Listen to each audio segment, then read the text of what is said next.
The humanitarian situation in Gaza was extremely dire before these hostilities. Now it will only deteriorate exponentially. Medical equipment, food, fuel, and other humanitarian supplies are desperately needed, along with access for humanitarian personnel. Relief and entry of essential supplies into Gaza must be facilitated, and the UN will continue efforts to provide aid to respond to these needs. And I urge all sides and relevant parties to allow United Nations access to deliver urgent humanitarian assistance to Palestinian civilians trapped and helpless in the Gaza Strip. And I appeal to the international community to mobilize immediate humanitarian support for these efforts. The UN Palestinian Refugee Agency reports Israeli bombings have damaged 18 of its buildings in Gaza, including 4 schools and 8 healthcare facilities. According to the UN, more than 187,000 residents of Gaza have been displaced. Numerous residential buildings have been hit in the Israeli attack. The Shamalak family has been entirely wiped out. The entire family, 14 people, all under the rubble. We got out 12 people, and still the rest are under the rubble. We cannot get them out. Israeli forces hit the building without warning. They did not ask us to evacuate. They did not say anything. Suddenly we heard the airstrike and we ran to the building. We found out that it collapsed entirely.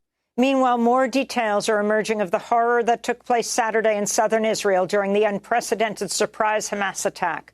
More than 100 bodies have been retrieved from Be'eri, an Israeli kibbutz near Gaza. That's about 10% of the kibbutz's total population. A number of residents from there remain unaccounted for, including the well-known 74-year-old Canadian-Israeli peace activist Vivian Silver, who is a member of Women Wage Peace and a former board member of the Israeli human rights group B'Tselem. Her son, Yonatan Zeigen, fears she has been taken hostage by Hamas. He spoke to ABC News.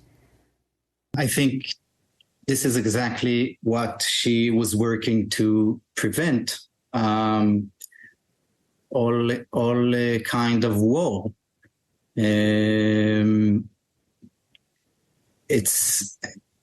It's not completely surprising, although it's very overwhelming that we got to this point. These two people have been in a state of war for so long.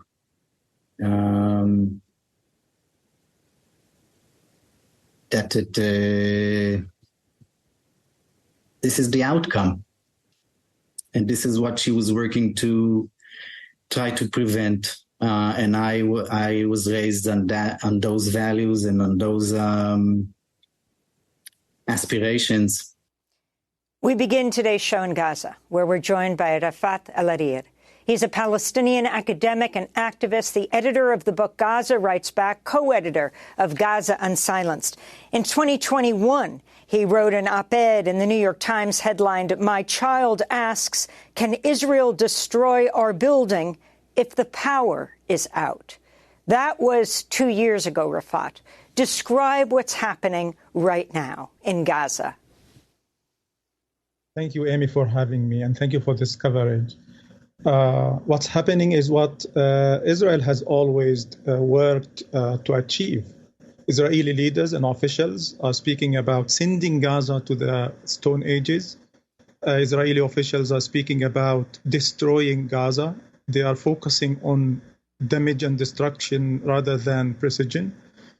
We speak about whole blocks destroyed, all government buildings, 20 UN facilities, including schools and clinics, all the roads, all the infrastructures, all the roads leading to the major hospitals, especially the one in the heart of Gaza City, were destroyed. So Israel bombs Palestinian families as they sleep, as they stay in the safety, so to speak, of their home, and then bombs the ways that lead help and aid and ambulances to these areas, and then bombs the ambulances that try to help those people. That's why we have about 800 Palestinian casualties. We speak about more than 400 children, women, and elderly people. Most of them were killed in the safety of their homes without any prior warning. Not that any warning would justify this Israeli brutality. Israeli war criminals are speaking about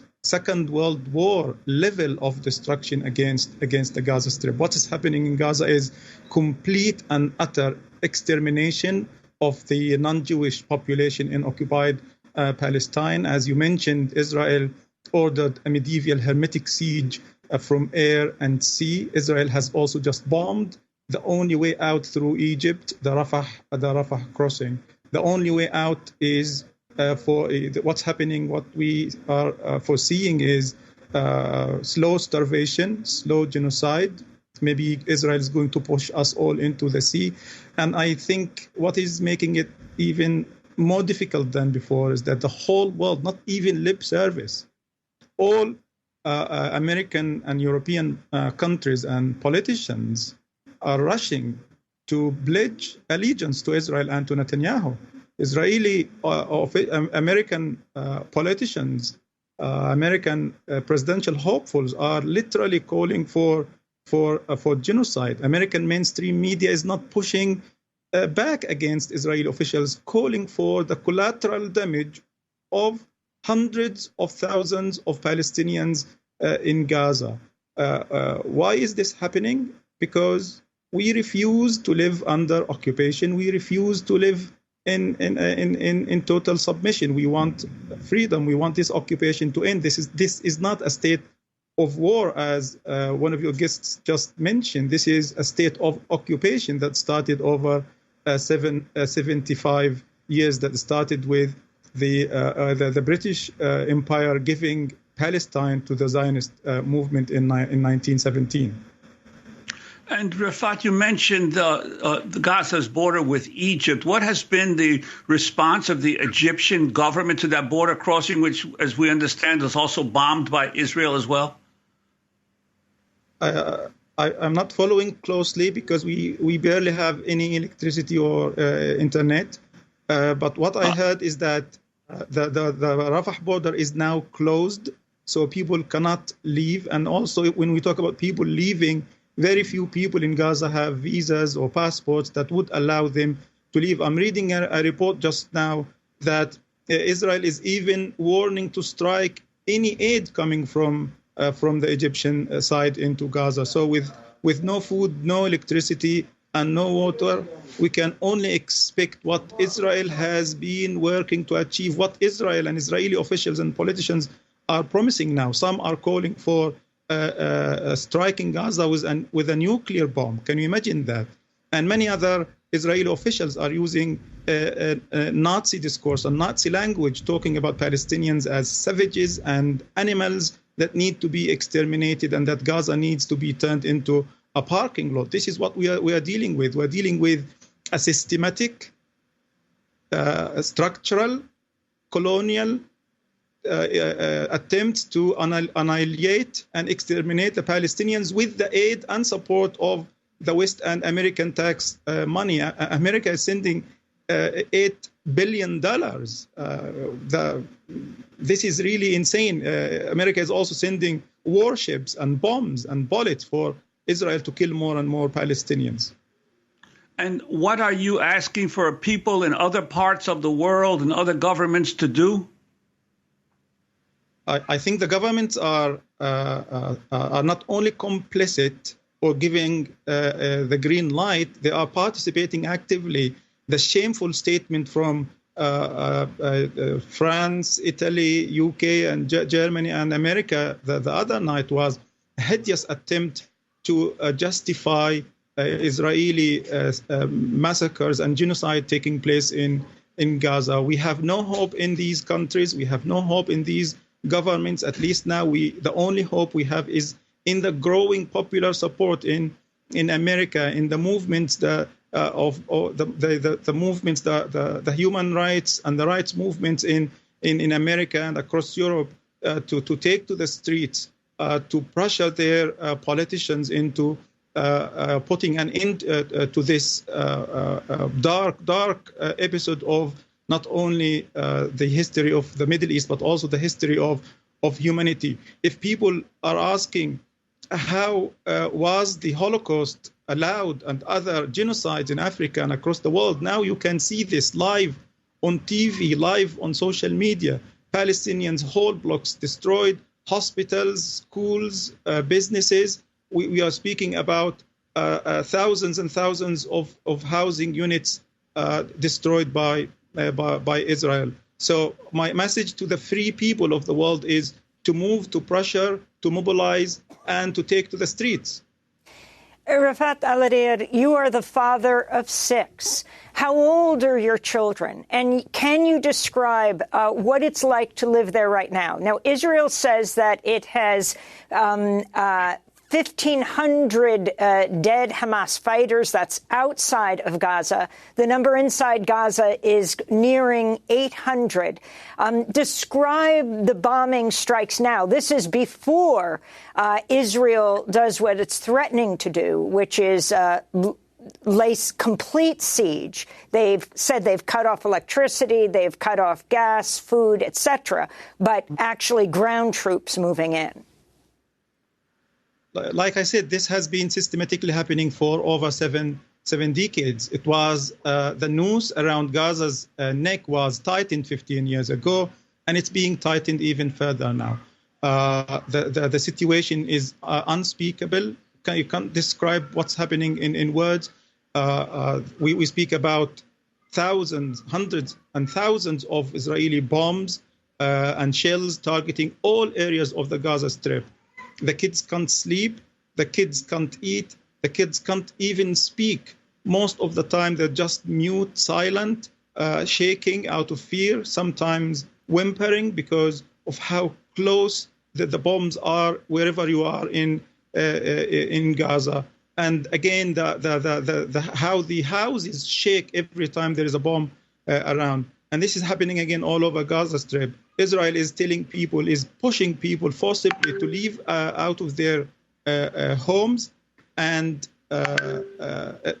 urging them to go to certain places like the city center or the UN places, shelters. And then Israel bombs the roads leading to these areas and bombs these crowded areas. Yesterday, there was a massacre. Israel killed about 60 Palestinians in Jabalia refugee camp in a local market where there is a UN school, people taking shelter there. So whether it is my kids or any Palestinian kid or any Palestinian, no one is safe. No place is safe. Israel is bombing everywhere. Israel is lying. And that's something, thank you for highlighting this, that Israel sometimes, once every 100 times, 1,000 times, it sends a message warning 10 minutes before and asks, for example, a huge building of 50 housing units to leave. And you can't take anything with you if you have only this limited time to leave. And when people leave, wherever they go, they will be chased and hunted down by the bombs. These are, again, barbaric, and these are an extension to Israeli attempts to exterminate Palestinians, whether in Gaza, in Jerusalem, or in the West Bank. Rafat, let me ask you about that. You say Israel gives a warning, and now Hamas is saying if they don't get that warning before a building is bombed, they will kill one hostage for each one of those bombings. Can you talk about how much support there is for Hamas within Gaza, the government of Gaza? Amy, I'm sorry, who translated that message for you? The message was clear. It was a threat, and it clearly stated with the bare minimum of humanity that Israel sends a warning before it bombs a family home. And when we speak about homes in Gaza and in Palestine, in Gaza, we speak about houses that have like 5 or 6 or even 7 housing units, flats, where 3 generations live in the same place. That's why Israel exterminated more than 30 families. Most of their family members were killed because it bombs without sending a message. The message from Hamas was clear. Send a warning before you bomb, meaning don't bomb Palestinian homes with the kids and the women and the elderly and the young people inside. So this is what's going on. And people in Gaza want to be safe. That we don't want to be killed. And it seems that this is a desperate call for mediators to interfere. Stop this. And it's already it already happened that Israel